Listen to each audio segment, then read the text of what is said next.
Bonjour à tous, ici Eric Nicolier et bienvenue dans un nouvel épisode de Passion Immo. Passion Immo, c'est le podcast pour partager ensemble des informations pour vous aider à mieux pratiquer votre métier, donner la parole à des femmes et des hommes qui travaillent dans l'immobilier et vous communiquer les dernières tendances de la presse. Mon objectif, c'est de partager avec vous des réussites, des expériences, des infos et des idées pour que vous deveniez encore meilleur dans votre pratique professionnelle.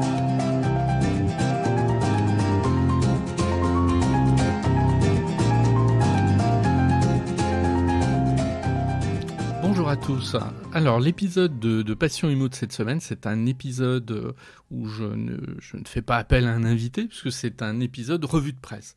Donc je vais faire une revue de presse de ces 15 derniers jours environ, c'est-à-dire j'ai relevé un certain nombre d'articles et comme à chaque fois la presse est très abondante concernant l'immobilier, donc j'ai essayé de refléter au mieux les tendances actuelles. Évidemment, je ne vais pas citer tout le monde, c'est impossible, mais en tout cas, qu'est-ce qu'on peut dire ?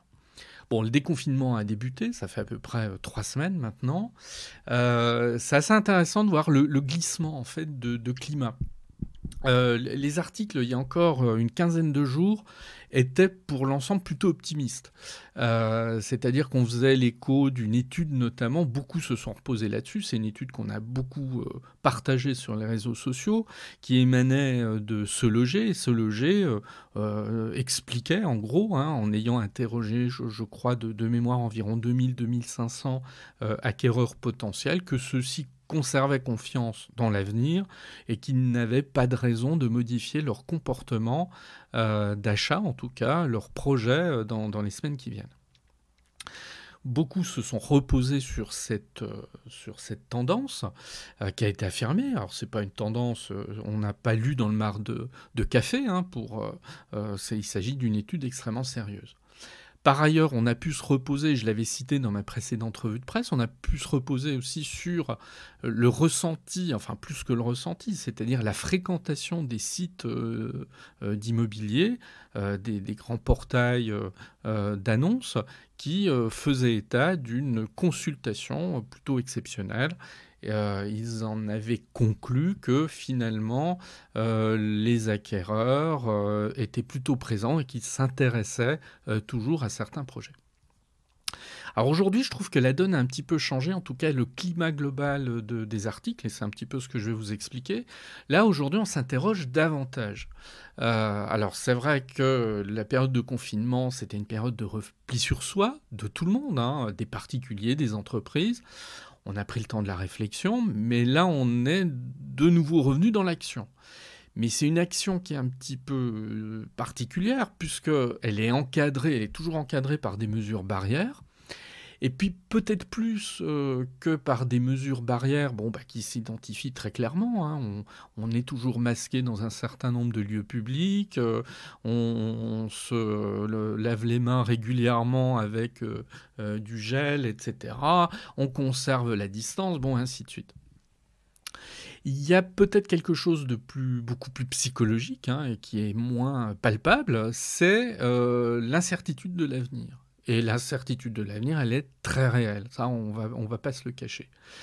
Et là, on est dans une période un peu compliquée parce que à la fois, on a toujours des inquiétudes sur le plan de la santé, mais on permet à chacun de recommencer à travailler, mais travailler dans des conditions très particulières. Il faut bien que les affaires reprennent. Là-dessus, je pense que personne n'a de réticence à ce sujet-là. Et ces inquiétudes sur l'avenir, elles pèsent quand même sur nos décisions, c'est indéniable. Or, s'il y a bien un secteur qui est vraiment ultra sensible à l'opinion publique, à l'air du temps, à l'inquiétude, etc., c'est l'immobilier. Voilà.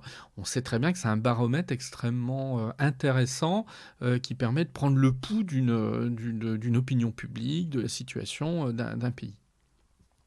Donc en fait, on voit une presse qui est assez partagée entre espoir et inquiétude. Et le premier article que je voulais citer, c'est celui du journal Libération, qui en fait a consacré une pleine page, il y a 15 jours environ, en titre Reprise.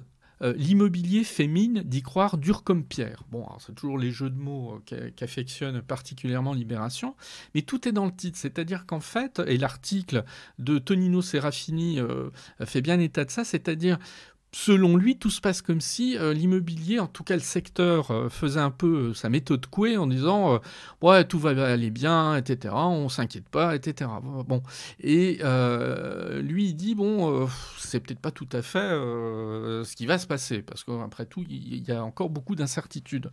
Et lui il dit confronté à un marché à l'arrêt depuis le début du confinement, les professionnels jouent la carte de la valeur refuge, mais en coulisses.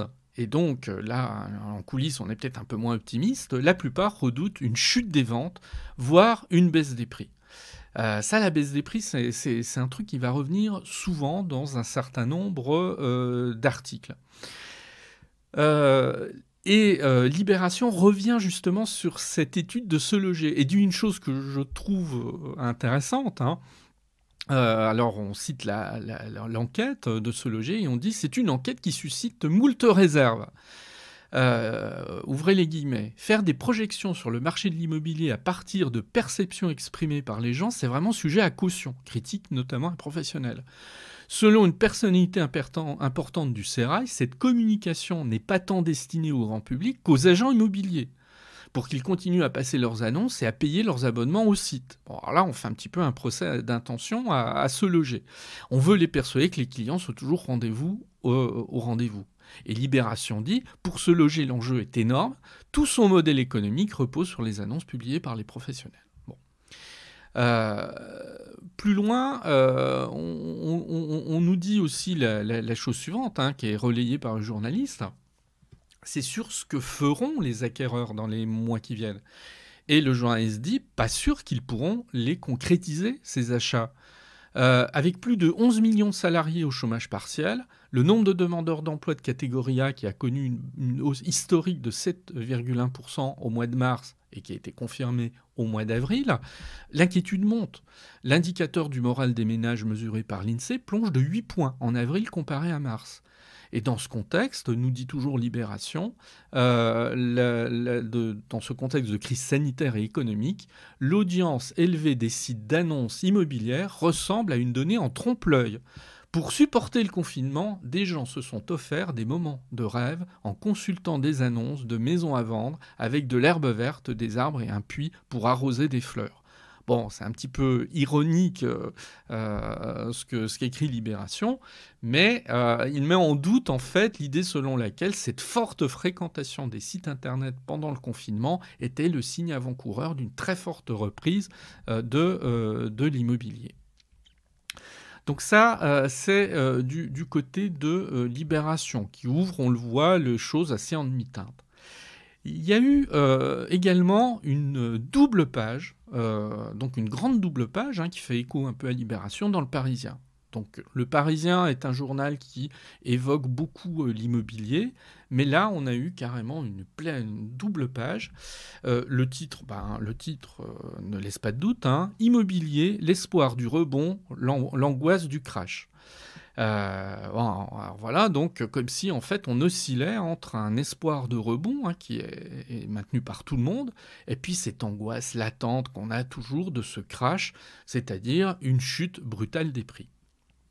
Et donc le chapeau de l'article nous dit « Le marché de l'immobilier, à l'arrêt depuis le 17 mars, va-t-il repartir avec le confinement ?» Tout dépendra de l'ampleur et de la durée de la récession économique. Bon, la récession économique, elle est attendue, c'est clair, mais on n'en connaît pas effectivement l'ampleur. Christine Fumagalli, qui a la tête d'Orpi, est citée dans l'article. Elle dit, en fait, nous avons des signaux encourageants. 70% des acheteurs et 83% des vendeurs vont reprendre leur projet à la fin du confinement. Constat partagé par la patronne de Pape, Corinne Joly, qui dit, ouvrez les guillemets, le marché était au ralenti, il redémarre avec les demandes de visite dès le 11 mai. Il y aura une reprise car l'immobilier est lié à des événements de la vie, une naissance, un divorce. Seul bémol, dit-elle, cette reprise sera progressive. À court terme, la vraie inquiétude n'est pas sur les prix, mais de savoir si les gens pourront emprunter. Et effectivement, c'est la grande question. Alors sur les prix quand même, parce qu'il y a un encadré dans le Parisien qui fait état, on interroge Thomas Lefebvre, qui est le directeur scientifique de Meilleurs Agents, qui en général, Meilleurs Agents est assez pertinent pour analyser la situation des prix au plan national. Lui, il dit, voilà, les acheteurs anticipent une baisse des prix de 10%. Alors, ce qui est intéressant, c'est ce que dit Thomas Lefebvre. Il ne dit pas que les prix vont en baisser de 10%, il dit que les acheteurs anticipent. Alors, est-ce que les acheteurs ont raison? Non, peut-être que les acheteurs se plantent complètement. Je ne suis pas convaincu que les acheteurs soient les meilleurs observateurs pour analyser les prix au plan national et nous expliquer ce qui va se passer dans les mois qui viennent. Mais il tempère tout ça en disant il y a des endroits qui seront épargnés. Il cite Paris et Lyon. Il n'y a pas de raison que dans des zones comme Paris et Lyon, les prix baissent. En revanche, lui considère qu'on pourrait connaître des baisses de prix jusqu'à 30% dans les zones rurales. Alors en cela, c'est pas très différent de ce qui s'est passé après 2008. En 2008, les prix ont particulièrement baissé sur Paris, Lyon et dans les grandes villes de province. Par contre, il est indéniable que des baisses de prix extrêmement importantes se sont produites en zone rurale, dans des zones rurales qui, dans certains cas, d'ailleurs, ont mis plusieurs années avant de retrouver une situation normale, si tant est qu'elle l'ait retrouvée, on le sait bien aujourd'hui, avec un marché en milieu rural qui est toujours extrêmement contrasté. On a néanmoins des notes optimistes. C'est le cas d'Alain Dinin, PDG de Nexity. Alors le PDG de Nexity, il est interrogé dans le journal du dimanche. Et dans le journal du dimanche, il y a une interview, pleine page, du PDG de Nexity. Alors, cette abondance d'interviews montre bien une certaine fébrilité de la situation actuelle et que les patrons, les grands patrons de l'immobilier, ils montent au créneau pour faire passer un message. Lui, il considère que la demande immobilière, elle est bien encore là, qu'il n'y a pas particulièrement de problème par rapport à ça. On lui pose la question, le journaliste lui demande, faut-il craindre un crash immobilier ? Lui, il est plutôt ferme sur sa position. Il nous dit « Je pense qu'il n'y aura pas de crash ni de baisse massive des prix de l'immobilier. Mais il faut nuancer entre les métropoles et les plus petites villes. » Et en cela, vous voyez, il est assez finalement concordant avec l'analyse l'analyse scientifique de meilleuragent.com. Donc, il nous explique qu'il faut nuancer entre les métropoles et les plus petites villes. Le choc économique, nous dit toujours Alain Dinin, PDG de Nexity, le choc économique dont les conséquences dans le temps ne sont pas encore toutes ressenties, peut amplifier la désertification des petites villes dont l'économie n'était déjà pas florissante. On peut y craindre une forte baisse des prix. Et là, je trouve son jugement de grande valeur, en fait, et plutôt tempéré par la réalité, c'est qu'effectivement, on a des petites villes qui étaient déjà très fragilisées avant la crise actuelle. La crise actuelle ne va pas créer une situation difficile dans ces petites villes. Je pense souvent à des villes, par exemple, entre 5 000, 20 000 habitants, qui ont souvent des difficultés économiques et de développement. Et il y a fort à penser que cette crise, évidemment, ne va pas améliorer la situation. Alors, Challenge, de son côté, toujours sur le même registre, pointe les difficultés possibles sur le front du crédit. Sur le front du crédit, que nous dit Challenge? Alors, Challenge nous dit qu'est-ce qui se passe en fait depuis quelques semaines? Les candidats emprunteurs se voient appliquer de nouveaux barèmes un peu réévalués. Là, on parle des taux en fait de crédit. Les taux proposés ont ainsi augmenté en moyenne de 0,25 points, allant de 0,05 points d'augmentation à plus 0,7 points. Objectif, sélectionner les profils présentant le moins de risques. Bon. Alors, augmentation des taux, oui, alors moi je suis assez mesuré par rapport à ça. Pour moi, quand on m'explique qu'il y a une augmentation des taux de 0,25 points, c'est rien. Voilà, faut arrêter de se faire peur avec des augmentations de taux. Tant qu'on est dans ce type d'accroissement, il n'y a pas péril en la demeure. Bon. Mais Challenge rappelle une chose qu'il ne faut pas oublier, c'est que depuis décembre 2019, les banques avaient commencé à resserrer les conditions d'octroi des prêts. Et d'ailleurs, Challenge, je cite Michel Mouillard, professeur d'économie à l'Université de Paris-Ouest.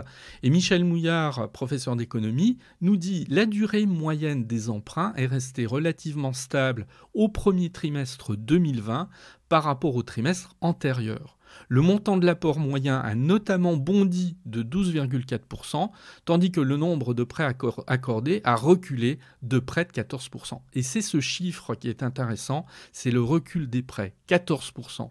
Parce que, comme l'indique Michel Mouillard, c'est considérable, alors qu'il y a un an, à la même époque, ce chiffre avait augmenté de 16%. Et c'est peut-être là le motif d'inquiétude, c'est-à-dire quelle va être l'attitude des banques dans les mois qui viennent concernant les prêts immobiliers. Donc cette idée d'un crédit moins facile. Si je reste sur cette thématique que j'ai évoquée un peu, en tout cas évoquée par la presse, sur les prix. On a aussi un papier dans l'Express récent qui revient sur cette question des prix. En titre, immobilier, les prix résisteront-ils à la crise ? Alors, on nous dit que le marché pourrait souffrir d'un fort recul de la demande. Donc, c'est ça la crainte. Pourquoi les prix diminueraient ? Les prix diminueraient si la demande dégringolait. Ça, c'est le jeu classique de l'offre et de la demande. Donc, évidemment, si la demande est moins soutenue qu'elle ne l'était, et la demande a été très forte en 2020, évidemment, ça risque d'aboutir à une diminution des prix, même si on a vu dans les précédents articles que je vous ai cités, que cette crainte, elle est pas tant redoutée, si ce n'est dans les petites villes. Voilà. L'article de l'Express pointe un élément que je trouve on laisse un peu trop de côté, c'est la clientèle des primo-accédants. On sait que la clientèle des primo-accédants, avec les nouvelles mesures prises par la Banque de France en début d'année qui visait à diminuer en fait la durée moyenne des crédits immobiliers et à faire que le taux d'endettement soit vu de manière beaucoup plus stricte par les banques, ça a tendance, ce resserrement en fait des conditions, ça a tendance à évincer un peu la clientèle des primo-accédants.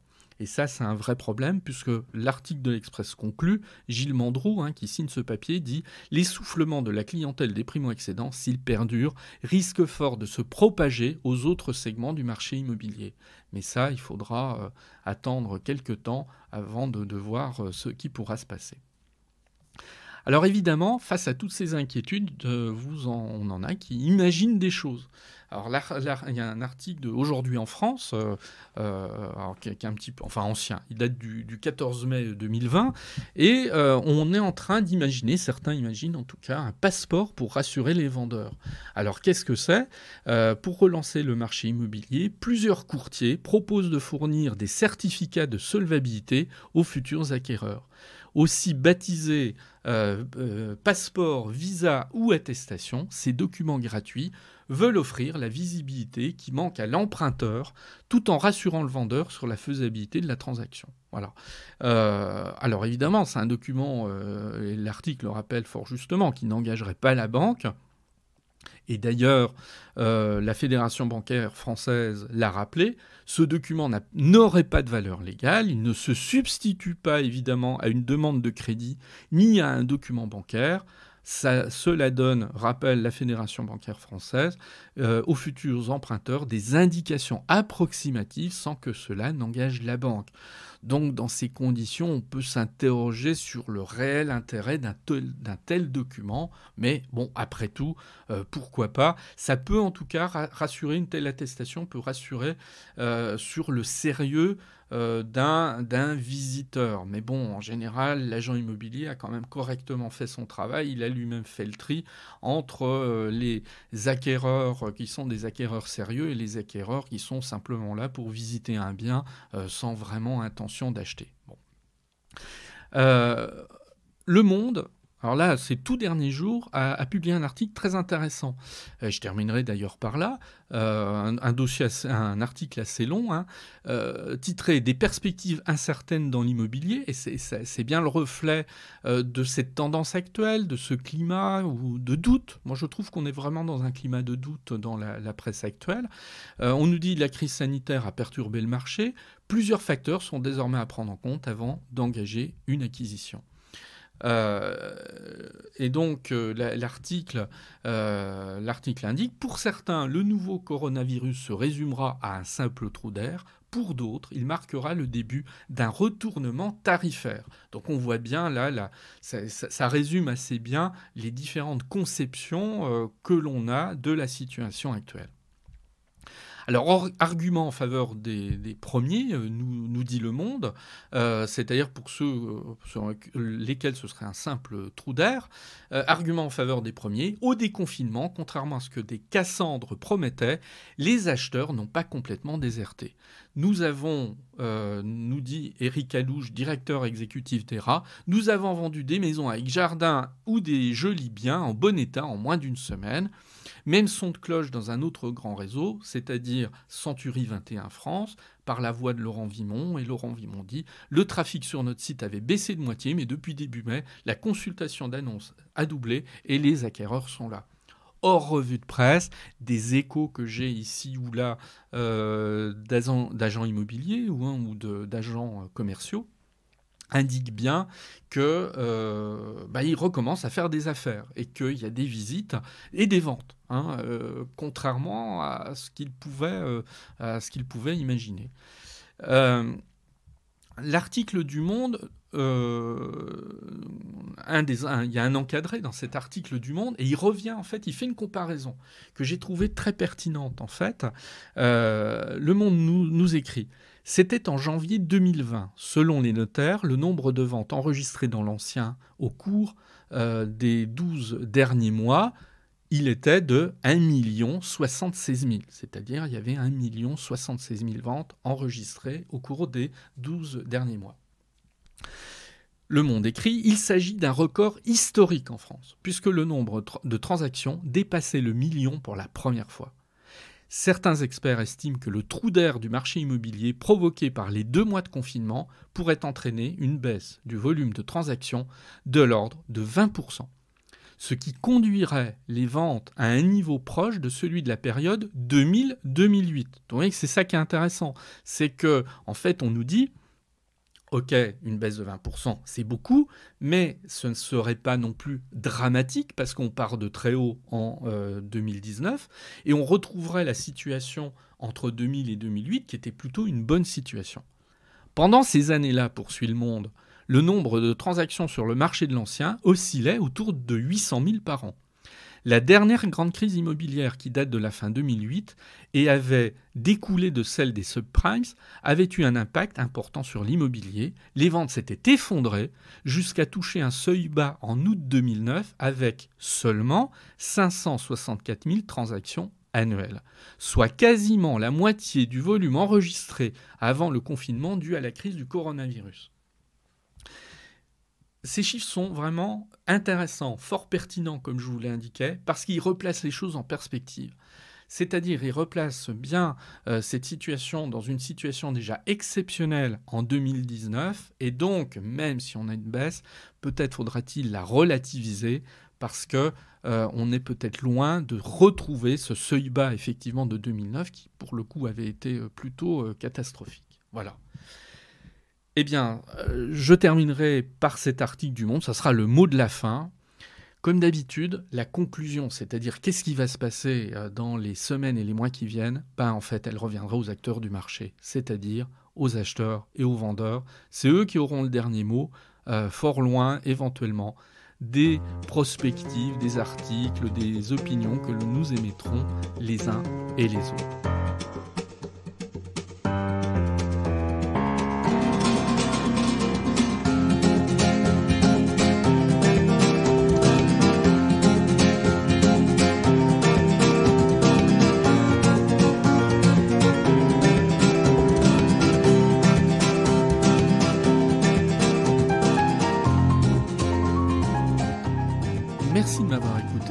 pouvez me retrouver sur mon site internet www.nicolier.org. Il est possible aussi de me suivre ou de me contacter sur LinkedIn, Éric Nicolier tout attaché. Et puis vous pouvez aussi me soutenir en vous abonnant à Passion Immo sur Apple Podcasts, mais aussi sur les principales plateformes de podcast. Je vous dis à très bientôt.